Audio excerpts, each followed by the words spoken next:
Greetings, race fans, and welcome back to the AOR Pro Mazda Championship, brought to you by Fizzy and Crekkan. It's round 6 from Mid-Ohio Sports Car Course. I'm Justin, and joining me today for commentary is none other than Crekkan himself. Hello, Vet. I'm replacing Dre today since he can't make it, but hopefully I can still put up a good performance and we can all enjoy the race today. Yep, really looking forward to it. Originally, round 6 was intended to be at the circuit Gilles Villeneuve, but because of technical issues with iRacing, the race was temporarily abandoned and may or may not be making an appearance at the end of the season, still being decided. So that's why we're at Mid-Ohio this week. Last time out at Spa, it was Riku who took the win in the final sector of the final lap, with Kerry having to settle for second place after leading the race for over 23 laps of the race, finishing just 0.6 behind the Finn. Jordan Housen finished 4th in Spa, but maintains his lead in the championship with 103 points to Riku's 94, with Patrick White a single point behind in 3rd. And now let's find out what happened in qualifying, starting with the side-by-side qualifying comparison.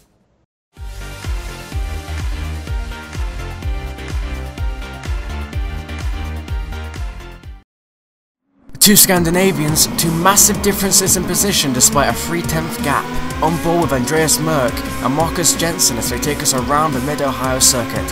For turn 1, you need to lift and guide your car through the corner, hoping for little to no understeer. Marcus clips the curbing, which can unsettle a car in certain situations.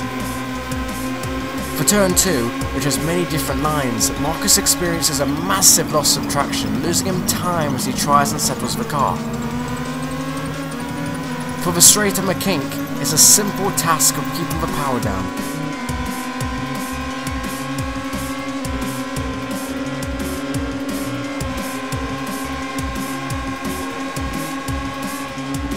This midsection is key, lifting and drifting and attacking the curves with careful management of the throttle. Marcus is the most aggressive though with his throttle inputs, while Andreas is more smooth. You can gain a massive difference in lap time depending on your aero setup, as you would see in the race. For this part, you must ride the bump, but Marcus storms through it, giving an indication of his setup settings. Simply drift through the corner and then lift off the throttle to slowly slow down the car and hit the apex. Full throttle, full conviction, and that is the difference between 4th and 14th. Back to Justin with the full qualifying results.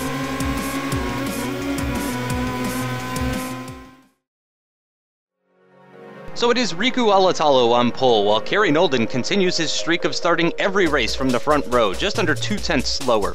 Patrick White is in 3rd, and Andreas Merck is likely to be very happy with 4th. Colin Cunniff starts 5th and shares the 3rd row with the other nuclear racing car of Nukarainen.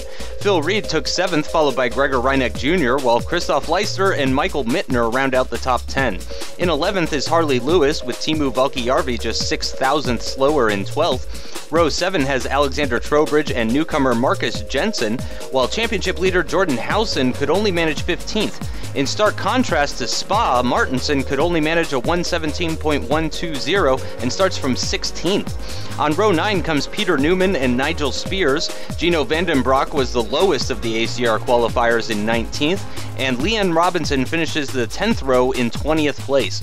Row 11 is all Peter Newman media, with Robert Plumley out-qualifying his teammate Saltalamakia, and bringing up the rear are Lukens, Johansson, Evans, Imre, and Kager.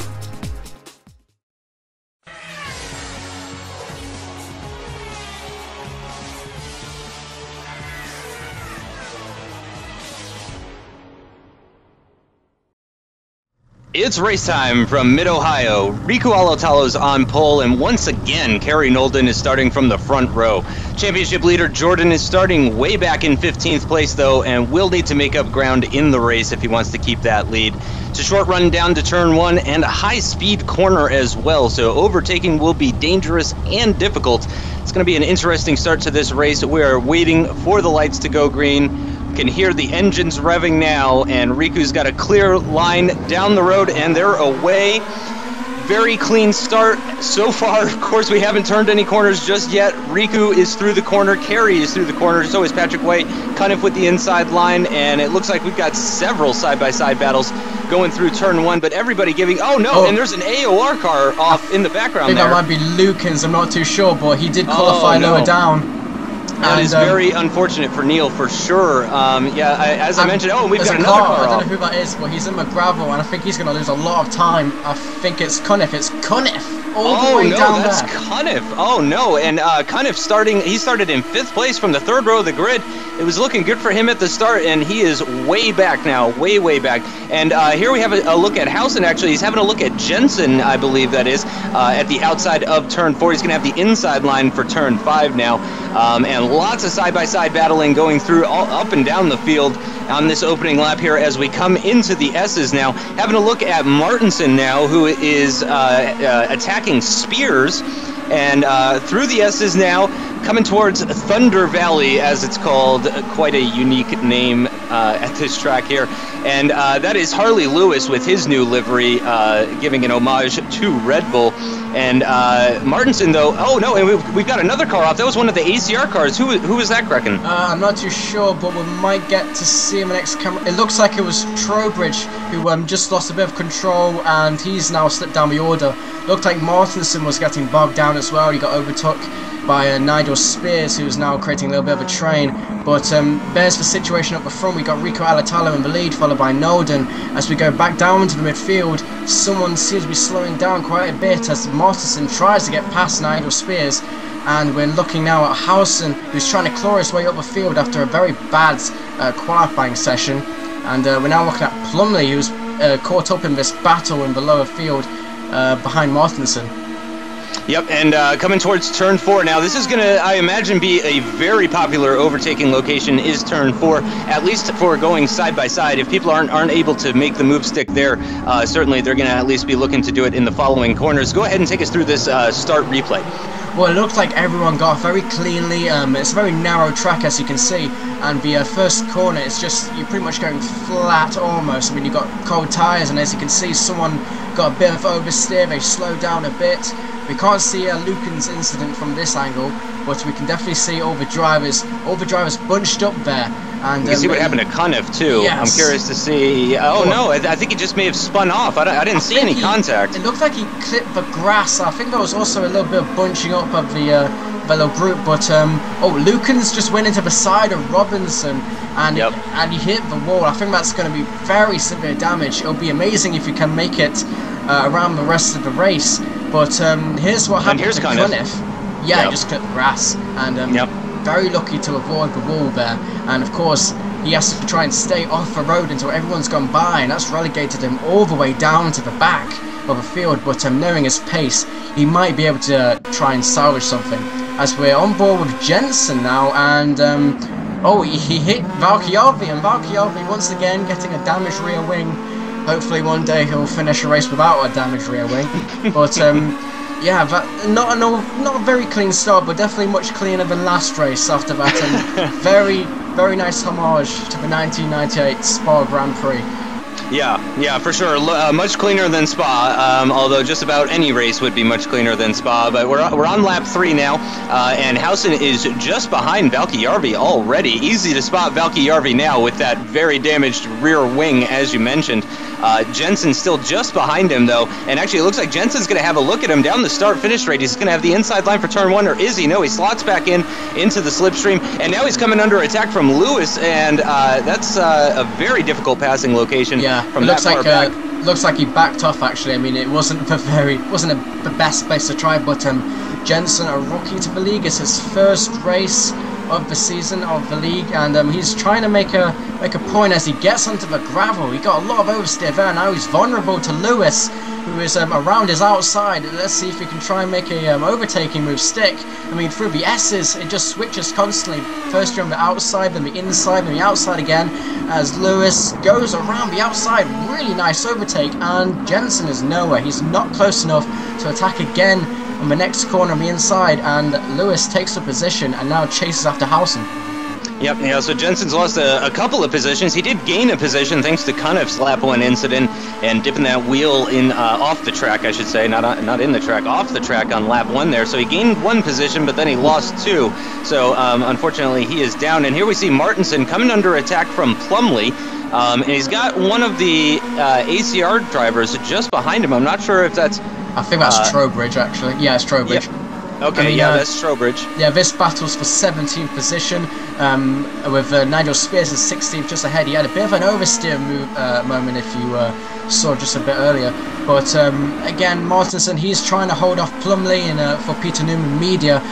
And yeah, I mean, Martinson, he's trying to recover, and again, he's under attack. But Plumley, he's not too sure whether to attack, and he's got his teammate Saul Talimakia in a different livery. I mean, that might confuse you, but Robert Plumley and Saul Talimakia are in the same team, Peter Newman Media, and this battle continues for 17th. Yep, and it looks like actually Spears pulling out a little bit of a gap on Martinson. I would say Martinson's still getting a little bit of a slipstream, but obviously Plumley getting a much better slipstream off of Martinson than Martinson is getting off of Spears. So it looks like we might have ourselves a little bit of a pack forming here already on lap 5, or halfway through lap 5, coming towards the end of the lap through this S section. Really no passing locations here unless there's a huge difference in tire life or fuel level or something like that. Really, I don't imagine going to be seeing too many overtakes. It's not impossible. Certainly, you know, these guys are very talented racers, and if they see a gap, they're going to go for it. But that sort of middle to back section of the course, really not going to be seeing too many overtakes, as we've actually got Cunniff on the back of this group now. I'm not sure exactly what position he's in at the moment, but I do believe it is below 20th, so he is still far down the order, but he's still with the pack, which is crucial. With the Star Mazda, you really want to be trying to get that slipstream.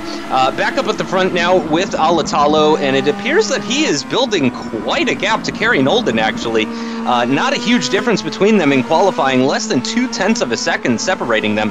Of course, it's not lone qualifying. You know, Kerry may have gotten a slipstream, and that may have helped him, and Riku may not have. And but right now, it does seem that Kerry is struggling to keep up with the Finn up ahead from Nuclear Racing, and we're getting confirmation that Cunniff is way down in 22nd. And actually, Saltalamakia having a look at his teammate there at the inside of turn 6. Again, not a passing location at all. And we're on board now with Robinson. Go ahead and talk us through this. Yeah, I mean, Sautamaka, he's keeping up with his teammate. He's had a string of good races recently, really showing his form, and he does have the speed. I mean, if you remember the first race, he did get involved in that incident in the first lap, but ever since then he's been showing that he is a pretty good midfield driver, and with the last race finishing, I think it was 12th or 11th, which is a very good finishing position. As we move on to, I believe this is... I'm not actually too sure it is, but Jordan Housen is definitely making an overtake around Valchiavi with that damaged rear wing. It looks like Valchiavi actually has a bent rear wheel, actually. I'm not too sure. I mean, it definitely seemed a bit out of place, but now he's under attack from Lewis, and Lewis is going to have the inside line, this opting for an inside overtake this time, and judging, yeah, I think no, Valchiavi's actually sticking, and I think he's keeping the position, but Lewis, he's not giving up. He's now got the inside line as we exit the corner, and I think Valchiavi's gonna have to, he's not giving up. That's pretty impressive. Even with the damaged rear wing, he's not giving up.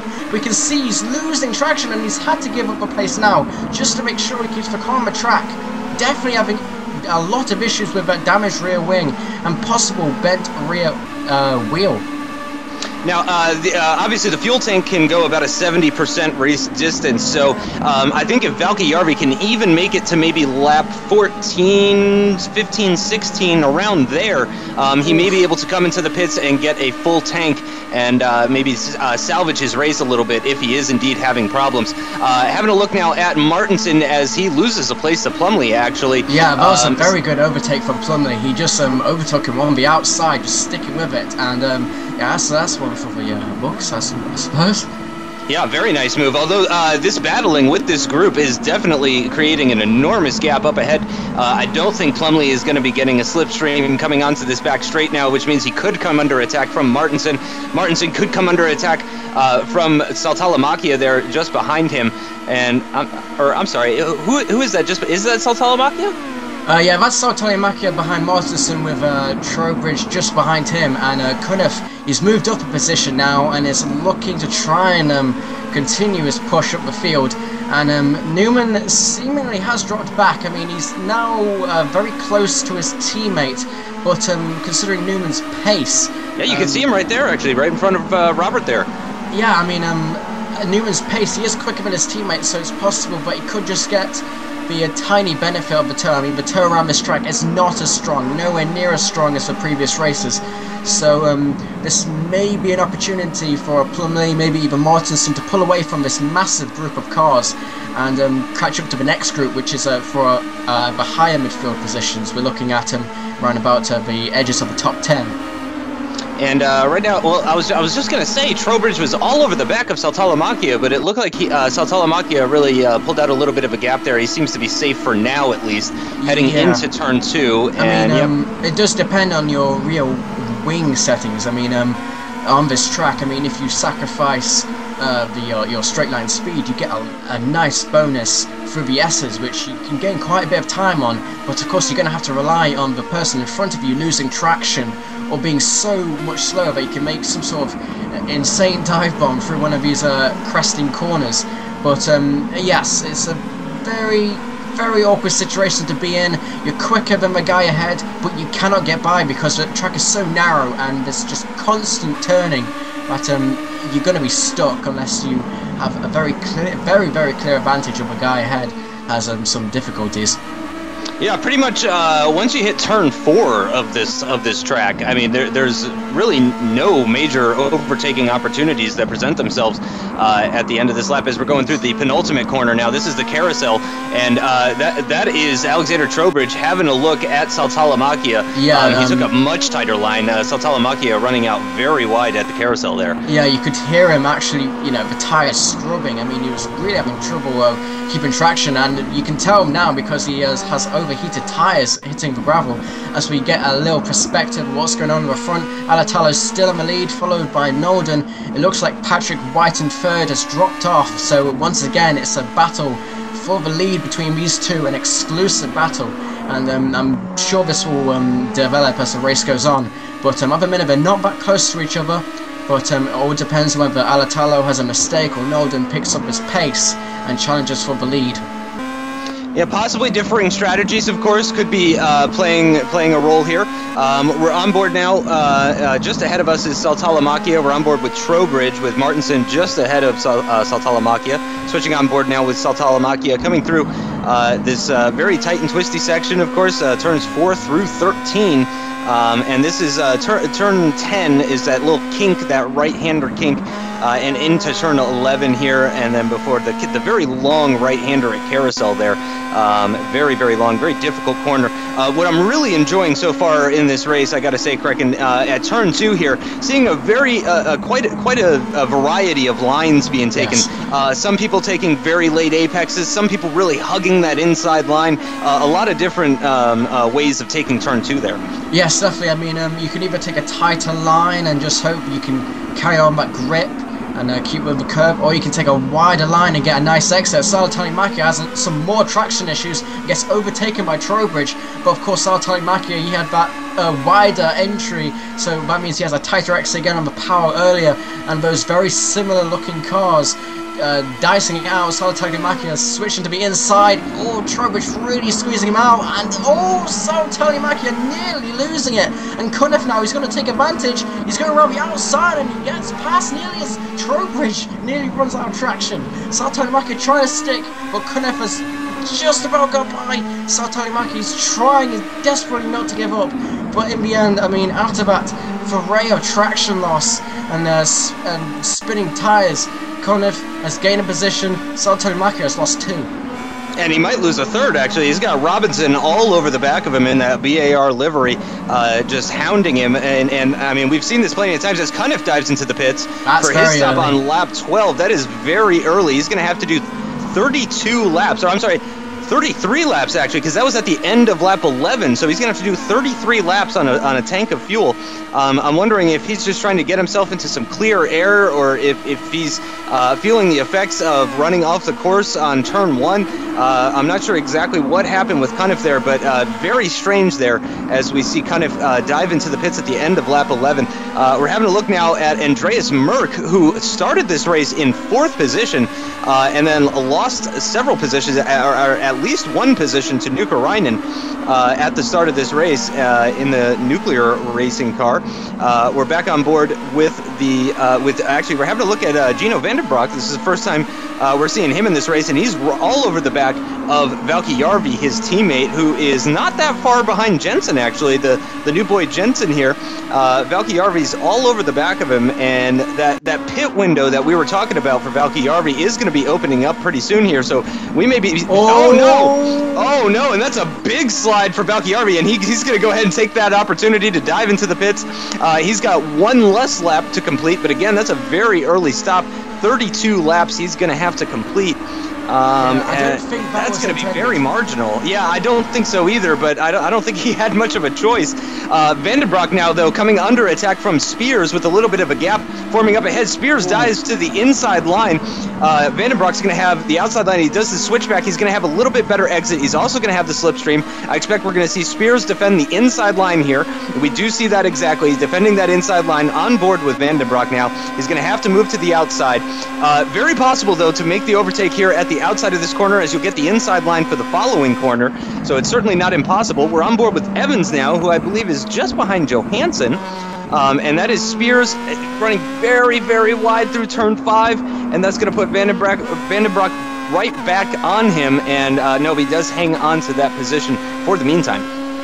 Yes, he does, and I don't know what our race director was thinking there, just switching to the action all of a sudden, but it looks like Spears was having a lot of trouble with oversteer there, but Brock, he's hanging back. He's waiting for a later opportunity, I suppose, but looked very dive-bomby from Nigel Spears, but any way to get past is any way to get past. But it looks like Brock has a higher wing setting. He wasn't really able to get by during the tow, so it's going to be interesting to see how Brock tries and get by, as Nigel Spears take a big chunk of that curbing and really unsettling the car there.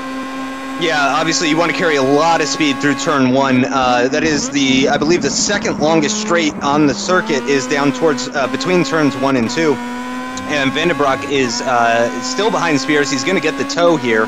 But as you mentioned, he may be running a higher wing, which means he may struggle to actually get back by Spears coming into turn 4 now.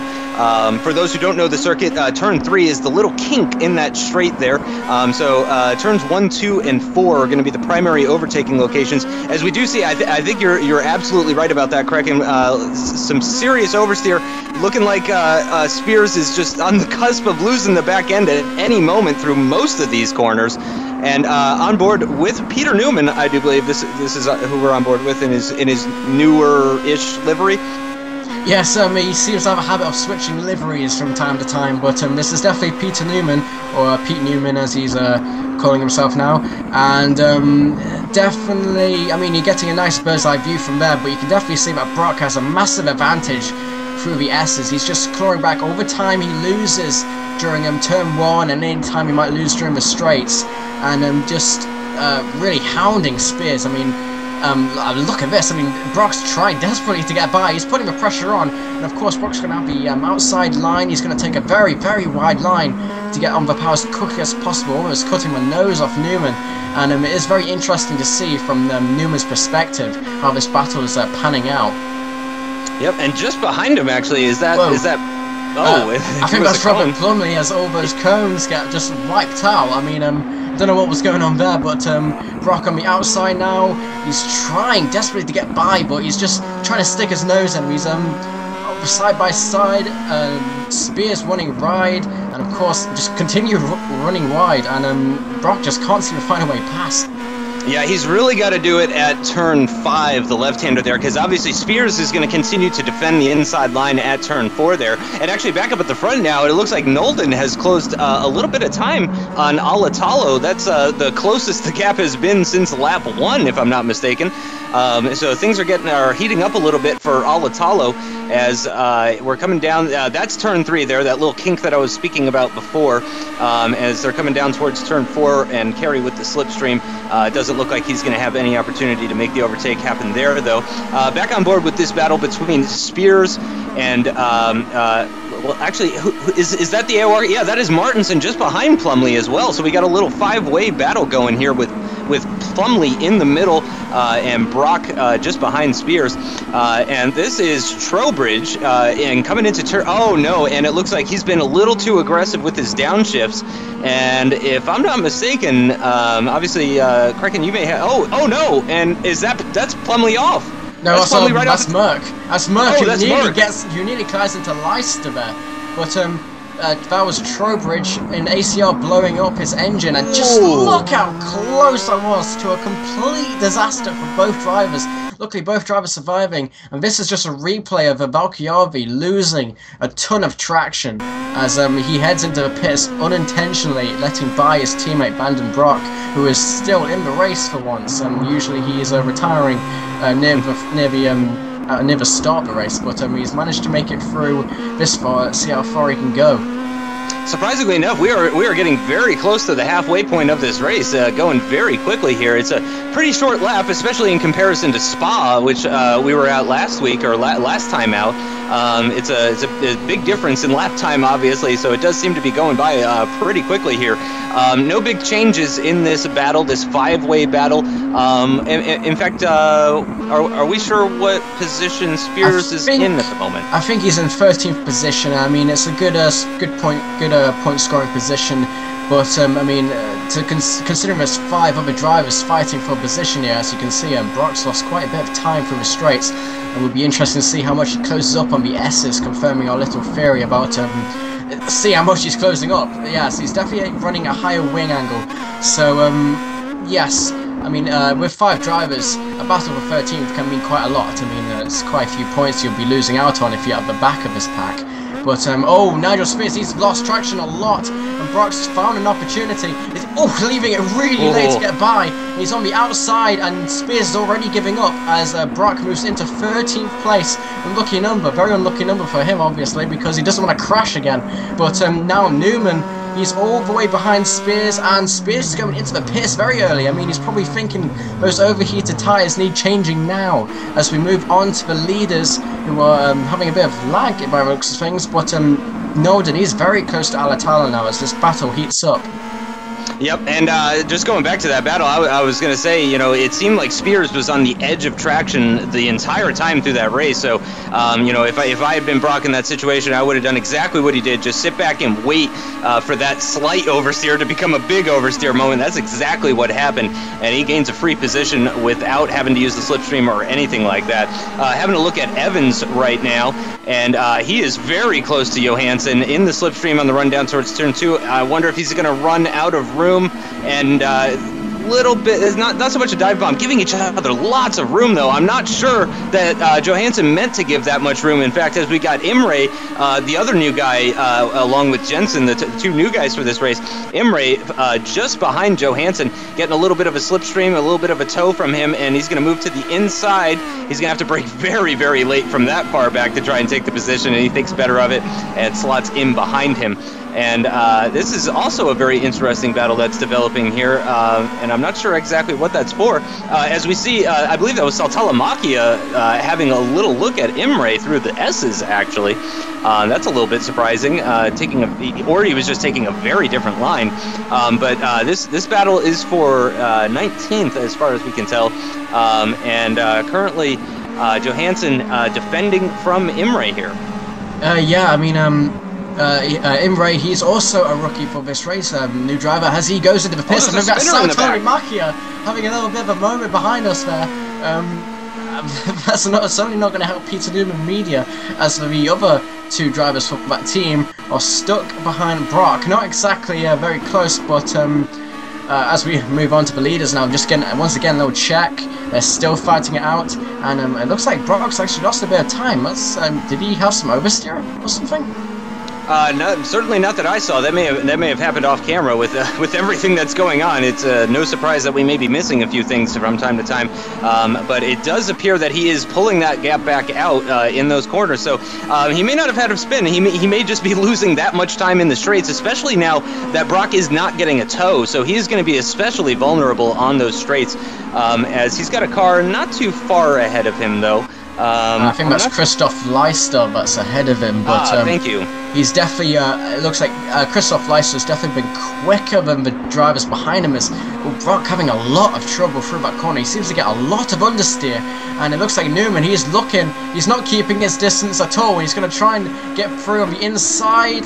Brock leaving space. Oh, Brock, he's got a lot of oversteer there, as he has to give up a position, not by choice, as we move on. Oh, well, we don't move on, actually. We stick with these two drivers.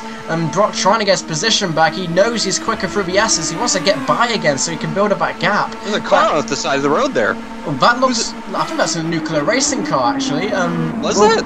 It can't be Alatalo. It must be Nuka-Rainen. I mean, unless it's Daniel Evans, it must be Nuka-Rainen. Hopefully we'll get a replay and find out why he's on the grass there. Actually, we're getting confirmation it is Nuka-Rainen. We are getting confirmation of that. So something has happened to Nuka-Rainen. Hopefully we'll get a replay on that later. But as we continue to look at this battle for, I think it is 13th place, and Brock, of course, now he's behind Peter Newman, and he'll be hoping to try and get by again as soon as he can. Yep, and it's not going to be easy. He really just needs to stay calm, just keep himself composed, you know. And oh no, as he's missed the apex there for turn 1 a little bit. And here's Nuka-Rainen. Yep, we're going to see a replay of what happened. Oh no, and he's gone right off the track at turn 1, and I think that has actually sent him into the barrier, yeah, and then he's going to try to continue. Yeah, because that's not. That's obviously not where we saw him. We saw him off the track just coming out of turn 2. He's already actually got damage. I mean, I think I'm hearing actually that he had an incident like this a few laps earlier, and he actually went into the pits to get repairs. But obviously that wasn't working too well, and he's crashed. And later on in that lap, well, only a corner later, you saw him parked out, as we get a nice replay between Howson and Lewis, 4 and 5, actually hitting wheels there. So Howson desperate to move up the positions. He's having a few bumps and scrapes. Definitely not something we've seen much often with the championship leader. But of course he is desperate to hold on to that lead, as Alatalo just continues his streak of wins. Whenever he turns up and wins. Yep, yeah, for sure. I mean, he is. I mean, it's almost intimidating. It really is the way Alatalo has performed this season, and just the performances that he's been putting in have been absolutely fantastic. But yeah, really unfortunate for Nuka-Rainen, who just really hit that inside curb at turn 1 very, very hard. It's a very difficult corner. It's tough to spot the apex for. It's very high speed, so I mean, obviously it's understandable. You can see how much the curve just rises up from the track. I mean, if you hit it, as Brock runs very wide actually, but the curve rises so much. If you hit it with these type of cars, you're gonna go flying, or at least you're gonna have a lot of oversteer, and you'll be lucky going at such a speed to hold on to the car. Yep, and Brock still has Plumley not too far behind him, so he does still need to be playing it a little bit defensive. Again, really just needs to be focusing on, I think, just driving a clean race, and rather, because he doesn't seem to have the straight line speed to try and make an overtake. So he's probably going to need to have to wait for a mistake. We have passed the halfway point of this race. Oh, and that is not the line through that corner. Was on about, and does he manage to hold it? Ooh, yes, he does. But how close is Plumley? Just barely, and and we're gonna see it from the gearbox, and we can see Plumley actually not too far behind. I wouldn't be surprised if Plumley actually lifted heavily, just in an effort to try and avoid being taken out by Vandenbroek through carousel there. Obviously, that may have been a little bit scary for Plumley, seeing that sort of incident just ahead of him. So he may have lifted, he may have braked a little bit earlier than he had intended. He may have thought that was going to be a free position, and that he needed to do nothing more than just stay out of the way. So really didn't gain any time. Vandenbroek really mainly just losing time to Peter Newman. And we're having a look at Phil Reed right now. Phil Reed, 4th in the championship with 90 points. He's only 13 points down on Howson at the moment. I haven't seen too much from him in this race. And he's currently running in 4th position, actually, which is not going to be good enough to overtake Alatalo, who has 94 points, certainly. But he's having a pretty good race in 4th position at the moment. Yeah, definitely. I mean, you just saw Reed having a bit of trouble with oversteer there. But again, you also have to keep an eye on Reinach and Patrick White. They're closing up very quickly on Avid Chronic Racing in the Teams Championship. So at the minute, all hopes for a good points finish are on Vanden Broek and Valkjavi at least trying to finish. As Brock, he hasn't had very many finishes, he's had quite a lot of bad luck, so he'll be hoping to finish in any position at this point. As we look onto the leaders, Alatalo and Kerry Norden, as they battle for the lead of this race.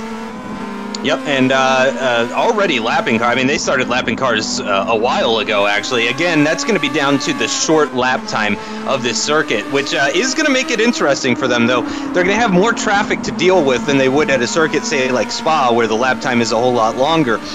So they are going to have to do a little bit more navigating of the traffic, but so far, everybody getting very nicely out of the way.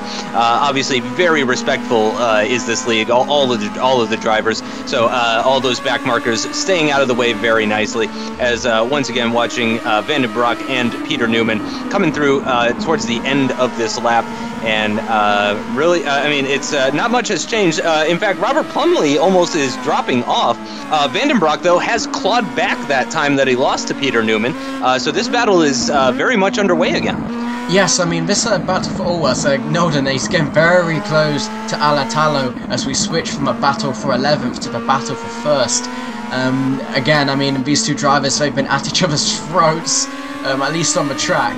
And all season long, too. All season long, yes, definitely. I mean, Nuclear Racing versus Kerry Norden at this point of the championship.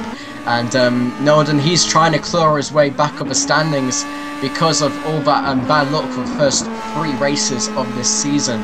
But he's, I'm not too sure where he is in the standings. I think he's 7th at the moment, but he's not too far off the leaders. And another points finish would be, yes, another points finish, regardless of where it is, it's going to bring him closer to the other drivers, as the points differences can be quite big, and you can score quite a lot of points finishing in the top 5.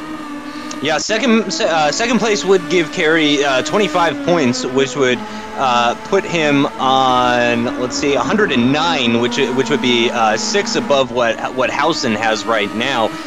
So if Housen can manage to score at least 6 points or more, if he can manage to score more than 6 points here, then he will be able to stay ahead of Kerry in the championship. Again, Kerry currently in 5th with 84 points. It's about 6 points down on Phil Reed at the moment.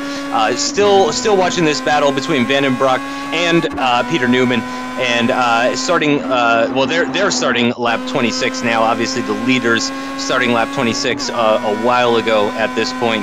And I do believe that this is still a battle for 11th. Obviously, we are solidly in the pit window now. Anybody that filled up their tank, though, to the absolute max, we probably won't be seeing them pitting, I assume, until maybe lap 28, 29, 30 in that range. Can you confirm that? I'm not too sure, but I think they might actually be able to stretch it out to lap 31, 32. It really does depend on who's been in front of the group and who's been in the midfield. As Gino, he's locking up just a bit there, but he's still closing up a lot for the S's.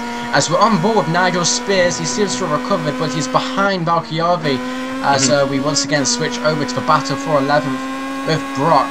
He's putting a lot of pressure on Newman through this section of the race, but he just can't seem to close up enough during the straights. I mean, definitely a difference in downforce.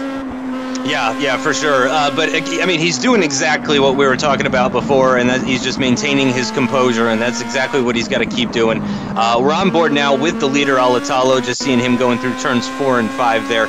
Great sequence of corners. There's some. The really interesting thing about this track is some of the camber and off-camber stuff, changes of altitude. You know, it's a very it's a strange track to what maybe a lot of people are used to racing Formula 1 tracks and GT3 tracks and WEC tracks, that sort of thing. It's a little bit different from that sort of thing.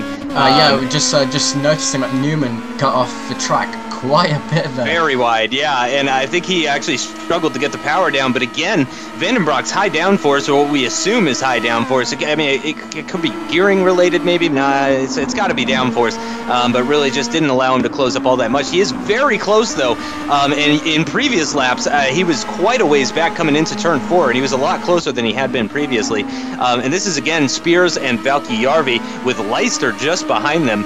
Leister started the race in 9th, and currently, I'm actually not sure where he is exactly right now. I think he must have pitted because he was ahead of these 2 drivers ahead of. I think who's that? That was another car on the grass. It looked like I think it was Johansson actually. I'm not too sure. It was a very white livery. Yeah, I think it must be Johansson. Yeah, it's Johansson. He's it looks like he's pulled off and he's out of the Grand Prix. I'm not too sure why, but he must have just taken a knock and decided that his car is not going to be drivable for the rest of the race. But that is a damn shame for him, and hopefully he can recover next race. I mean, I think he's only a race or 2 into this league, so you know it's not. I mean, he's not going to finish high up the standings anyway. But of course, he wants to finish somewhere, so he's still got plenty of time to do that. We've got at least 4 races to go for this season, and as we continue looking at this battle for 11th, we've not mentioned this before, but you can just tell that Newman has a tiny bit of flexing on that front wing. It seems to be pointing upwards. I don't know why. He must have Valkjärvi too. Yeah, Valkjärvi. Everything is damaged on his car. I think that's the tale of every single race we've seen. He has something damaged on his car, but he's still soldiering on for Avid Chronic Racing, as of course the threat from Carbon Racing continues, as we're on board watching the 2 leaders who are having some lag. I'm not too sure why, but that's kind of unfortunate. It kind of just takes away from the racing. But of course, Nolden very, very close to Alatalo. They're going to be caught up in groups of cars later on, I suppose. I mean, after everyone's taken their pit stops and with overlapping, it looks like the leaders might come into contact with the lapped cars. Hopefully not literally. Yeah, and this is Reineck actually, who has closed up very, very much on the back of Phil Reed, I believe that is.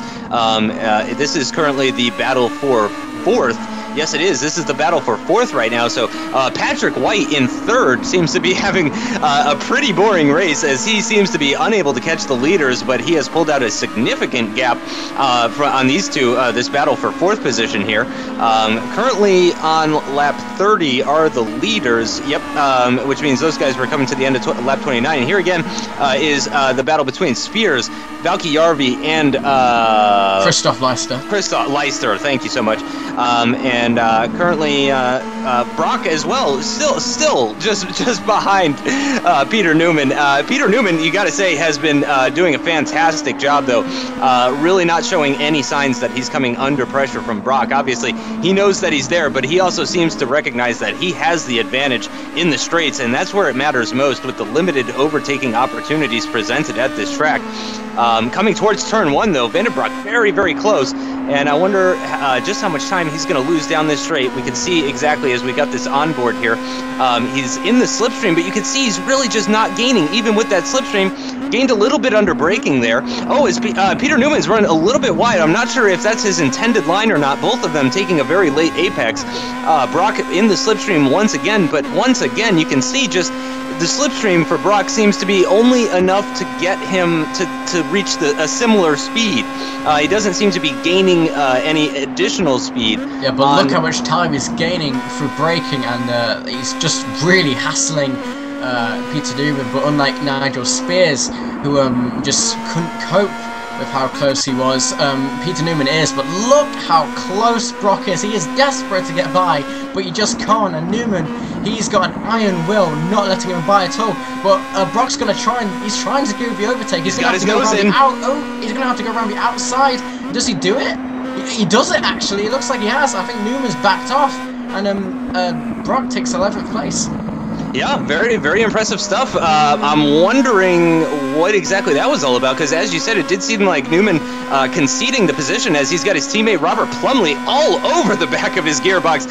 He is right up on him, saying hello to his team leader, I guess it is, since it is Peter Newman Racing, or Peter Newman Media, so that's his boss, essentially. I wonder if team orders came into play there.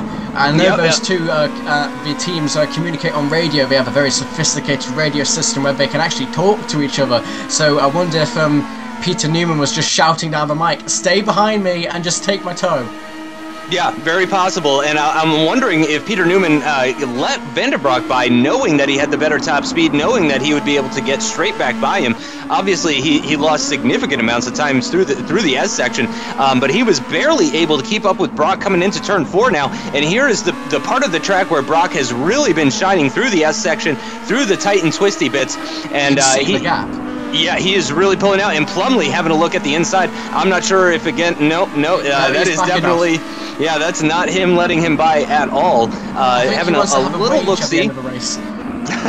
And having a look-see at the battle for first, Alatalo and Nolden, as they're coming up on Cunniff, who, again, had that lap 1 incident, so he's definitely not having the best race of his season, but he is about to be lapped. He's going to have to get out of the way pretty soon here, although right now I don't think he's giving too much of a dirty air effect to Alatalo, and he is giving a little bit of a slipstream. Also, with the lag there, I did want to mention just to our viewers that just because you are seeing lag on here, that's just for the director. It doesn't necessarily mean that the racers themselves are having lag between each other. So just because you're seeing cars blinking out of existence every once in a while doesn't mean that the drivers are seeing it that way. So they may be seeing their cars, yeah, there's both of them disappear there. So they may be seeing each other perfectly fine.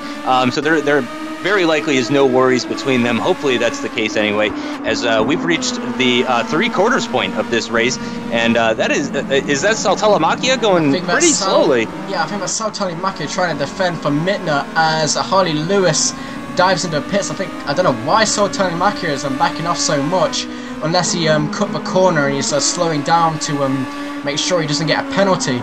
But that was definitely odd, as we're on board with the leaders, Alatalo and Kerry Nolden. And yeah, Mittner was running in P6, but he has pitted, so he's having to claw through the drivers who haven't pitted yet. So we're definitely in that pit window. So it's only a matter of time until the leaders pit, and that will be interesting to see who gets out first. And just looking at the ticker up at the top, we can actually see that championship leader Jordan Housen up into 9th place, so he has actually improved significantly, as we've got the leaders, both leaders, into the pits. Alatalo pitting from the lead, followed by Kerry very closely, as we can see Lukens in the pits, and was that Martinson in the pits as well? I think that was Martinson. He isn't out of a race, he is just taking an ordinary pit stop, but of course, being stuck in that group, there he goes. He is far behind in the order, and I wonder if he will play a part later on, maybe doing a little cheeky holding up, because of course blue flags in iRacing in general are only advisory. You're not going to get a penalty, and Phil Reed and Patrick White, no, not Patrick White, Gregor Reinach haven't pitted yet, and now they're in the middle of these drivers, and Alatalo, he's stuck behind Reed, and Nolden, he's lucky not to get overtaken by Reinach, although he is looking, no, he's backed off. But of course these two drivers are fighting their own battle, so they don't want to lose time, they don't want to let them go, they're going to just try and use this as their advantage. As Reed, he's staying in front, he is technically the leader of this race at the moment, so of course he's going to fight it out, and he may be pitting in the next lap.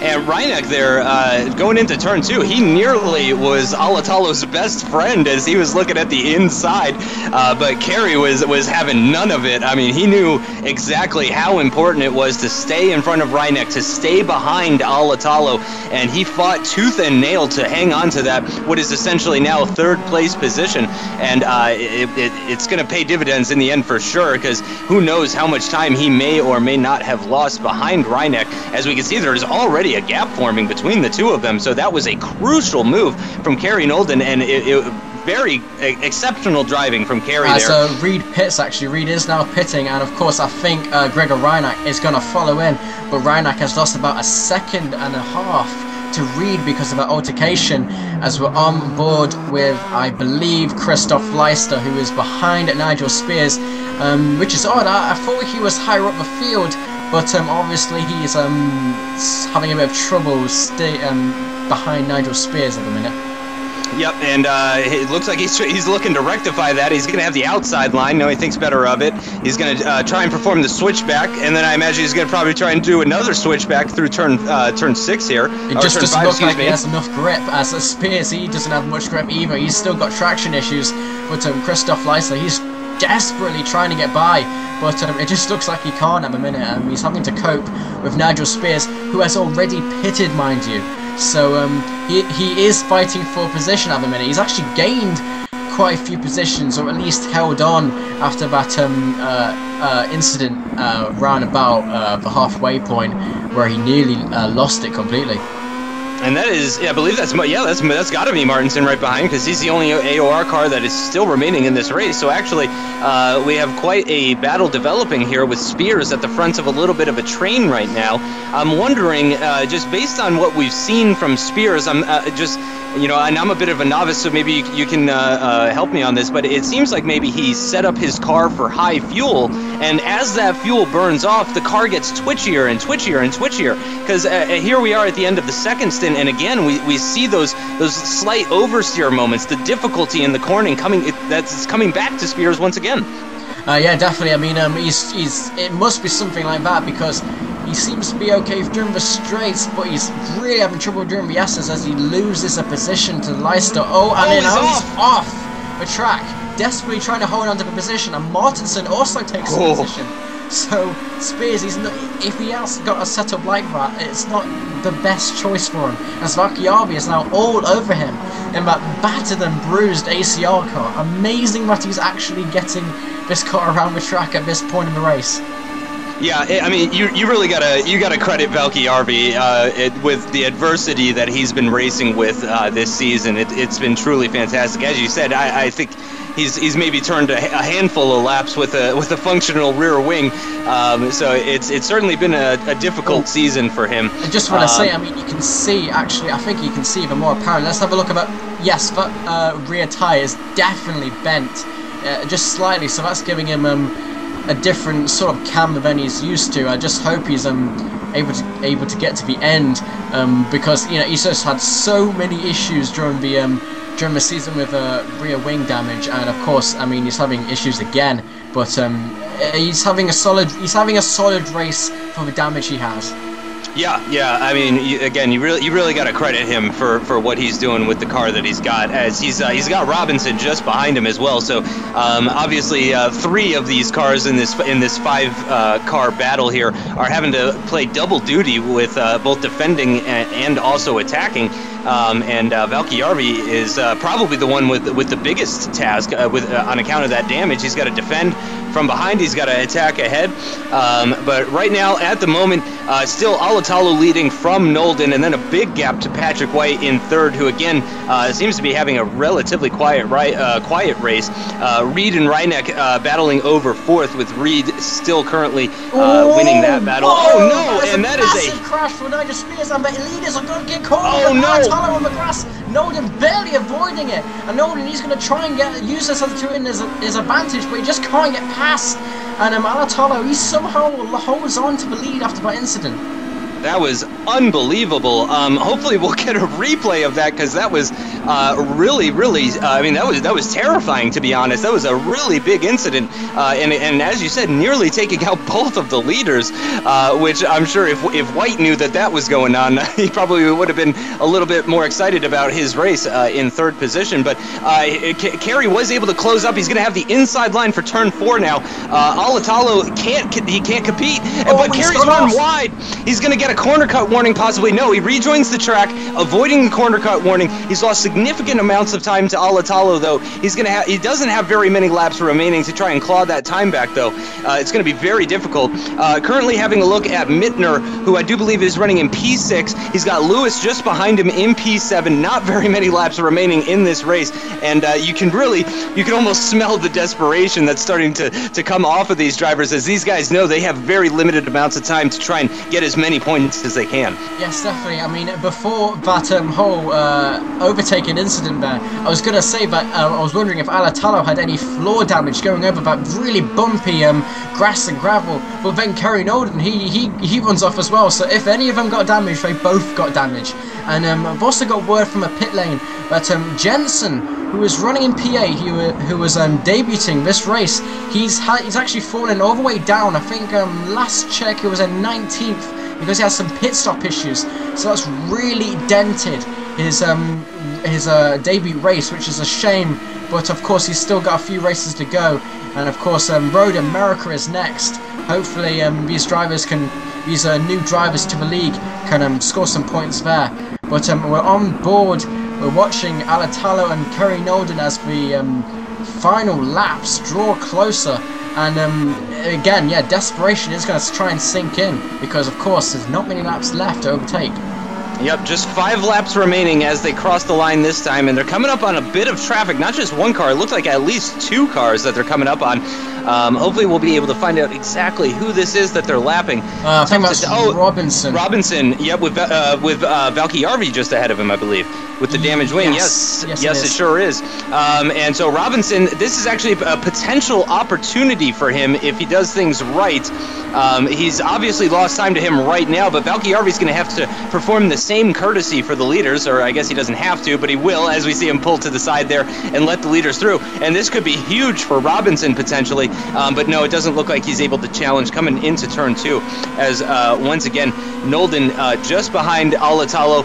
He didn't lose too much time as a result of that off at turn 4 that happened previously, but again, time is ticking away, very limited on the number of laps still remaining in this race, and he's really got, he's going to have to make his move very soon here if he's going to have any hope of winning this race. Yeah, definitely. I mean, he could try and use the cars ahead as an advantage, but of course, I mean, it just depends on if they let them go by. But Valky Arvi and Robinson let them by, the two free drivers ahead might do the same. And I mean, at this point, I mean, Nolden, he's just not close enough at all. I mean, they're both very evenly matched. Nolden, you can really see he's having a lot of trouble getting that car turned in, and sticking a much tighter line than Alatalo, but he just doesn't seem to be closing up. And with on lap 41 or 44, he has not got much time left to make an overtake stick. Yep, only 4 laps remaining, and actually Alatalo is getting the rub of the green right now as he is coming up on lap traffic on the best part of the circuit, which is on the straight, of course. So that is going to be beneficial for Alatalo, not so much for Kerry Nolden, as it looks like the cars up ahead are staying nicely out of the way. Alatalo sneaking a cheeky little slipstream here on the run down towards turn 4. And it looks like that is Spears. Yep, Spears. What's left of this car, anyway? Yeah, who is, according to the ticker, running in 18th place at the moment, so which is still in the points, correct? Not many points, but definitely a few points. So, okay, so I think he'll try and get to the end of the race with that. Yeah, I'm sure he'll be happy to just avoid a DNF at this point. Great shots here. Loving this shot from the back of Alatalo, the gearbox. As and this is now it's Nolden who's getting the rub of the green as Alatalo catches some traffic. I believe that was Saltalamacchia through the corners. He's definitely caught up. Yep, he's definitely a little bit closer as we had a little look-see and look at that, just really hugging that inside line. Again, we see the differing lines taking shape in the Star Mazda. It's that type of car that allows for that sort of thing to happen, and we can really see those differing lines. Alatalo using a much later apex through the carousel, the penultimate corner, to give him a better run through the final corner and onto the back straight, and it does appear to actually have helped him a little bit as he is unchallenged from Kerry Nolden as they head into turn 2, and based on the gap, it looks like he's going to be just fine heading into turn 4. And again, I mean that's pretty much the end of the overtaking locations for this lap, so he's only got 2 laps left basically. I think it might be worth noting that just ahead of Rico Alatalo is Kerry Nolden's teammate Knut Martinsson, so I wonder what's going to happen here. Yeah, and we're in the corners too, which again, very important to point out because I mean, Martinsson has there's other than being a total gentleman, and he has no reason to actually let Alatalo by, so he can really help out here. He also Martinsson could potentially gain a little bit as he's got Leicester up ahead with a little bit of a gap. So if Martinsson plays his cards right, he might help out his teammate and himself all at the same time. Obviously, it's not been a great race for Martinsson comparatively. He had a great qualifying in Spa and finished pretty well as he does pull out of the way and let both Alatalo and Carey through. And he's going to slot in behind his teammate there and see if maybe he can catch some ground. Penultimate lap now, just 2 laps remaining. Carey Nolden still behind Alatalo. I mean, I wonder if we're going to see an exact opposite to what we saw in Spa. In Spa, of course, Alatalo running behind Carey Nolden the entire race until right at the very end where he took the lead and won the race by just a few tenths. And I'm wondering if Carey is thinking maybe I can do the exact same thing. He can repay the favor to Alatalo here at Mid-Ohio. Getting very close. He's looking to overtake. He's just putting pressure on him. I don't think he would have been able to overtake at all if he tried an overtake from back position. But he's just putting pressure. He's putting pressure on Alatalo. That's all we can do at this point. He's very close. He has closed up. But is he close enough? I don't think he is at this point. He has got one more lap, and he's just going to try and stick consistent as he dips a wheel into the grass, desperate to try and get on the power as quickly as he can. But if he can't do it consistently, as in he can't put the throttle down nice and progressively and keeping that momentum, it's not going to help him. But he's so close, but he's just not close enough for any type of overtake, especially through this section as we start the final lap. There are still 2 cars ahead of him. Will they play a factor? I think that's Leicester who is directly ahead, and that's Ivan Imre. He's just backing off right now, and this is looking really close. Yep, and Carey's gone wide through turn 2. I don't know if that was his attempt at taking a late apex to try and get on the power. If it was intentional, it has backfired in a huge way. Now. Yep, as he clips that cone in anger. Take that cone as they come into turn 4, and it looks like that is probably, unless Alatalo makes a mistake, it looks like that is going to be race over. Of course, Leicester just ahead, as you mentioned, could play a factor here in the closing stages of this race. Hopefully not in a destructive sort of way. Obviously, nobody wants to see that, but certainly he could play a part. He does seem to have the speed, though, to the point where he is not quite, he's not really a pest to these guys, and he's actually given a little bit of a tow as they go through turn 10. Only 3 corners still remaining here as they come towards the carousel, the very long right-hander. Carey Nolden looks like he is going to have to settle for second place for the second race running, as well as Leicester stays ahead. So Leicester will be the final driver who is on the lead lap as Alatalo wins yet again from Carey Nolden. Really in a class of their own. The amount of respect that these guys must have for each other is absolutely immense. I mean, as Carey hits another cone, he just really doesn't like cones right now. But what a race between these guys. The entertainment that they have been providing us, as Martinsson as well, pulling alongside and congratulating the top 2. Obviously, everybody that finishes behind them has no more laps to complete, as it looks like Martinsson playing around with his teammate a little bit there. Unfortunately, the only time where they really got to race each other was when Carey was lapping Martinsson. So certainly not the best race for Martinsson today. I'm sure he's going to be looking forward to Road America as well. Just going back quickly to what you were saying about Jensen and his pit issues. Obviously, in that position, you got to look at the positives. Jensen put in a really good performance. He showed impressive pace. He's going to be a points finisher if he keeps up that sort of pace. He's just got to iron out all the wrinkles, and I'm sure he'll get there and he'll be a constant points finisher. But man, what a race. Absolutely fantastic. Really enjoyed that one. In the end, it was even closer than Spa, with Carey Nolden finishing just under 4 tenths behind and getting fastest lap of the race. Interesting to point out, Carey Nolden's fastest lap in this race was 0.03 of a second faster than Riku Alatalo's pole position qualifying time. Patrick White 18 seconds behind the leaders, and another 13 seconds to Phil Reed in 4th place, who does hold on to that 4th place position ahead of Gregor Reineck Jr. Mittner, another 11 seconds behind, just barely holding on from Harley Lewis, who finished just a couple of tenths behind him. Jordan Howson, damage limitation from him from 15th on the grid, takes 8th position. I'm sure he's going to be very happy about that. Robert Plumley does finish ahead of his team boss, Peter Newman.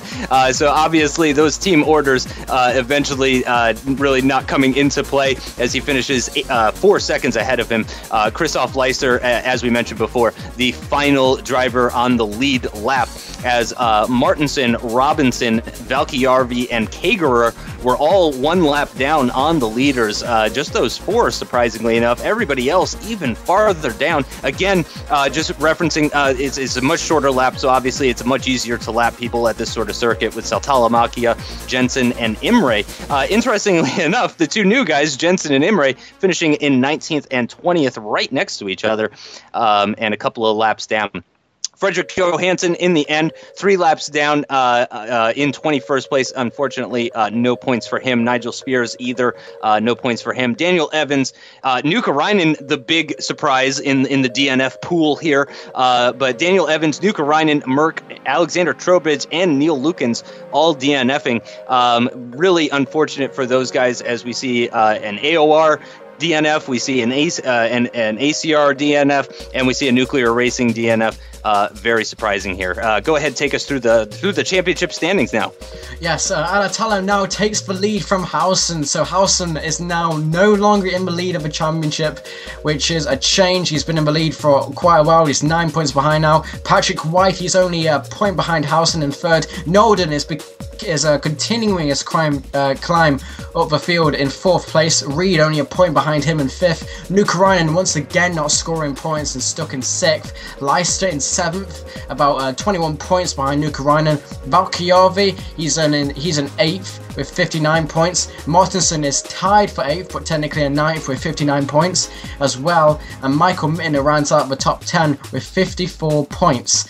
Gregor Reineck Jr. with 49 points. Colin Cunniff, after a very awkward start to a race, and with 41 points in 12th. Andreas Merck not scoring any points, I believe, this race in 13th. Domenico Domeno, he's in 14th, courtesy of that 2nd place of the start of a race, and 10th in Suzuka. Harley Lewis in 15th, Plumley in 16th, Wiseman in 17th, Lukens in 18th, Gino Vandenbroek jumps up to 19th with a points finish in 10th position with 22 points. Liam Robinson technically tied for 19th in 20th place with 22 points. That rounds up the top 20 of the Drivers' Championship. As we go on to the next page, Alexander Trowbridge still in 21st with no points scored this round with 21 points overall. Craig Baxter in 19th with 19 points in 22nd place. Peter Newman technically tied in 22nd place, but in 23rd, courtesy of results with 19 points. But Saltali Makia with 18 points in 24th. Daniel Evans, Kagerer, Broadmeadow in 25th, 26th, and 27th respectively. Friedrich Johansson with 7 points in 28th. Alexander von Rompuy also with 7 points in 29th though. Ryan M. Winsper in 30th place with 6 points. We still have a page to go, a very long list of qualified drivers in the championship. Nigel Spears is in 31st with 5 points. Graham Bowen also with 5 points, but in 32nd. Lawrence and Frazier both with 4 points, 33rd and 34th respectively. Merkulitz next, and we skip over to the Teams Championship, and of course Nuclear Racing still in the lead, but not by much. AOR is closing up, courtesy of that 3rd driver, but that 3rd driver not finishing the race. Team AOR only 14 points behind. Avid Chronic Racing hold on to 3rd, but are very, very close to losing it thanks to Carbon Racing, only 3 points behind. Peter Newman Media is in 5th with 69 points. Wire Race and Mercurial Motorsports in 6th and 7th. Still classified, even though they no longer have enough drivers to form a team, are now privateers. At least the drivers still remaining in the championship. The independents, of course, it's wise to mention that the independents score different points, and irrespective of where they finish in the race, they have their own, let's say, race results, you could say. So Howson is in first with 159 points, Reed in second with 148, then a massive gap to third with Leicester in third with 93, Mittner in fourth with 75, White 64, no longer counted in the independents as he's now in a team with Reinach, Cunniff 56 points, Merck 55, Lewis 53, Domeno 44, Leanne Robertson in 10th with 39, that's a championship he'll be focusing on for sure. Daniel Evans, he's in 11th place with 31 points. Kagura debuted only a few races ago with 28 points. Reinach, of course, he's now in a team, so he's no longer counted, but he's 13th on courtesy. John Broadmeadow, he's 14th, racing for Apex Racing UK. Nigel Spears in 15th with 15 points. Van Rompuy in 16th. Lawrence in 17th. Johansson in 18th. McCulitz in 19th. And Jensen, even though he didn't finish very highly in the race, he did finish very highly independence-wise. So he gets 12 points and in 20th place in the independence. Winsper and Imre with 11 points respectively. Of course, Imre also getting points in the independence, 11 points there. And Van Luzenoord and Stark yet to score points at all in 23rd and 24th, also at the bottom of the Drivers' Championship. And of course, Justin, we have Road America next. Yeah, this should be a good one. I really enjoy this track. I'm sure a lot of people do. Also has a carousel, very similar to Mid-Ohio. It's a little bit bigger, though, is the carousel at Road America. A little bit more overtaking locations, a little bit of a longer lap, a little bit of a faster lap. It should provide some fantastic racing. And with the championship really tightening up at the top, things are looking very, very exciting for the future races. So thanks for joining me, Crekkan. Thanks to Fizzy as well, and Togomies as well, for helping with the graphics. It's been a fantastic race. I'm really looking forward to Road America. Yeah, me too. And hopefully we'll see you next time. Bye-bye.